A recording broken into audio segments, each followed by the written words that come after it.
On Monday, minutes obtained by the BBC revealed that NHS leaders in Scotland had held secret talks about privatising parts of the NHS. They discussed a two-tier health system where patients would have to pay for treatment and prescriptions. These plans are completely against the founding principles of our NHS. Now, the First Minister likes to scaremonger about NHS privatisation, but it seems like it's already on the table in the SNP-run health service here in Scotland. Now, the First Minister denies it, but can I ask her specifically, is she denying this conversation took place? Is she denying NHS chiefs discussed a two-tiered system in Scotland's NHS, which apparently she finds funny? And is she saying the meetings... Is she saying... Mr Ross, let's just be clear from the outset that we are going to conduct ourselves in a courteous and respectful manner. We will hear one another when we are speaking, one at a time. Mr Ross. So the question to the First Minister on this important issue is she denying these conversations took place? Is she denying that NHS chiefs discussed a two-tier system in Scotland's NHS? Or is she saying the minutes of this meeting are wrong? First Minister.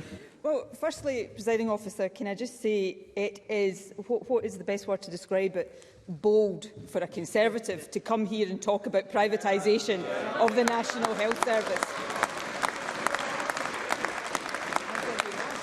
Thank you. The Conservatives, who have done more than any other party in these islands, and at times they've had stiff competition from Labour, but have done more than any other party in these islands to privatise the National Health Service. I'm intrigued, though, at Douglas Ross's line of questioning. I did an interview on Monday addressing the comments in the minute. The minute is there. I wasn't denying then that the conversation had took place, and I'm not denying now. It was a meeting of some leading NHS directors. As a point of fact, it wasn't NHS board chief executives, but they were conversations, not, to use another word that Douglas Ross used, plans. Because let me let Douglas Ross into what shouldn't be a secret, but he clearly doesn't understand it. NHS leaders, however much respect I have for them, and I have considerable respect for them, do not make government policy. The government makes government policy, and the founding principles of the National Health Service that this government has done more than any to protect and to enhance are not, and as long as I am First Minister, never will be up for discussion. Douglas Ross. Well, I have to say, I think it's very bold for Nicola Sturgeon to stand up and compare Scotland and other parts of the United Kingdom on privatisation, when we know that in Scotland, private treatment is up 84% since the start of the pandemic, compared to the rest of the United Kingdom, that is half of that. 84% here in Scotland, less than half of that across the rest of the United Kingdom. But as the Health Secretary passes her some notes, which she passes back again, so that's clearly no use, Hamza, let's look at what the actual document said. It said health boards had the green light. It said that health boards had the green light from the leadership to come up with and present their ideas for the reforms. The reports of the document said, and I quote, "Areas which were previously not viable options are now possibilities." So will the First Minister reveal what areas that she wouldn't consider before are now on the table? And given that she has said that the ultimate decision would be with government ministers, who gave NHS chiefs the green light to consider these plans going forward? First Minister. Can you imagine Douglas Ross's reaction if I tried to dictate to NHS leaders what they were and weren't allowed to discuss in their meetings?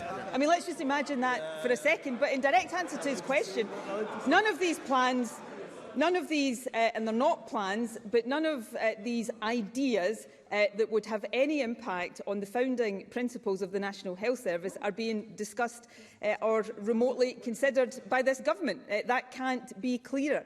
And certainly here in Scotland, it's government that makes government policy. But Douglas Ross talked about some figures around private health funding. So let me give him some facts on that matter. Let's look at people who self-fund for private care. In Wales, that figure is 30% higher per head than in Scotland. Well, sorry, Douglas Ross introduced the comparison between Scotland and the rest of the UK. Exactly. And in England, where, just in case, and I'm sure this is not the case, anybody has forgotten, the Conservatives are in government, that figure is 15% higher per head in England compared to Scotland. Let's look at NHS use of the private sector. In Scotland, total spend on use of the independent sector represents 0.5% of the total frontline health budget. In England, where the Conservatives are in power, that figure is almost 7%, £12.2 billion. This government will take no lessons from the Conservatives when it comes to privatising the National Health Service. In fact, Presiding Officer, this government will take no lessons from the Conservatives on the NHS, full stop. Douglas Ross. Well, sadly, in Sturgeon, Scotland, no one is getting any lessons today because teachers are on strike. But let's go back to the figures, because the First Minister did not dispute that since the start of the pandemic, private treatments in Scotland have increased by 84%. In England, the increase has been 39%. Sorry, in the rest of the United Kingdom, the increase has been 39%. But let's go back to the point that I was making. Someone gave the green light within government. Now, we'd usually expect that green light to come from the Health Secretary or from the First Minister. But there is clearly a complete breakdown of communication between NHS chiefs and the SNP. The First Minister has literally, standing up today, rubbished this meeting of NHS chiefs. She's saying that they are completely wrong. They are apparently acting on their own without ministerial direction. That is what the First Minister said. But the reports clearly state that NHS chiefs here in Scotland are worried about the prospect of a two-tier NHS. So, if the First Minister is to be believed, NHS chiefs are not listening to the Health Secretary, but are going off to try and fix the NHS on their own with no government oversight. So is this not just another confirmation that Humza Yousaf is out of control with Scotland's NHS? Before the First Minister responds, may I just remind members of the requirement to always address one another respectfully. First Minister. Respectfully, Presiding Officer, even by Douglas Ross's own standards, this is a pretty lame and pathetic line of questioning. He talks about a two-tier health service. Perhaps he's talking about the one that already exists, where the Conservatives are in government in England. There will not be a two-tier health service while this government is in office in Scotland, because we are committed to the founding principles of the National Health Service and always will be. NHS leaders are entitled to discuss what they want. They do not make government policy. The government makes government policy, and I could not be clearer about that. And of course, this is the government, and I was Health Secretary in the early years of this government. This is the government that reversed the privatisation of our health service where it had taken place. I was the Health Secretary that brought Stracathro Hospital back into the public sector after Labour had privatised it. We were the government that ended the contracting out of cleaning and catering services, that moved away from the ruinously expensive Tory Labour PFI, PPP contracts. And of course, we were the government that ended prescription charges in Scotland, because we support the founding principles of the NHS, and we always will. Douglas Ross. So last week, Nicola Sturgeon stood up and said we should trust her, not a shipbuilding expert who had advised the UN. This week, we've got to believe Nicola Sturgeon, not NHS chiefs who run our service here in Scotland. According to the First Minister, Humza Yousaf apparently hasn't lost control. Yet nurses are on strike for the first time ever. We have waiting times at record highs. People can't see their GPs, and health chiefs are warning of a two-tier system in our NHS. It is quite clear, Presiding Officer, that the First Minister is in complete denial about how badly her Health Secretary is handling the NHS crisis, in denial about the scale of privatisation in the health service that she oversees, and in denial about Humza Yousaf's two-tier system that is already becoming the norm in Scotland. She has become so distracted, focusing on her own political priorities, that she no longer realises just how bad the situation has got here in Scotland. The minutes of this meeting of NHS chiefs claim there is a disconnect between what's happening on the front line and what the Health Secretary thinks is happening.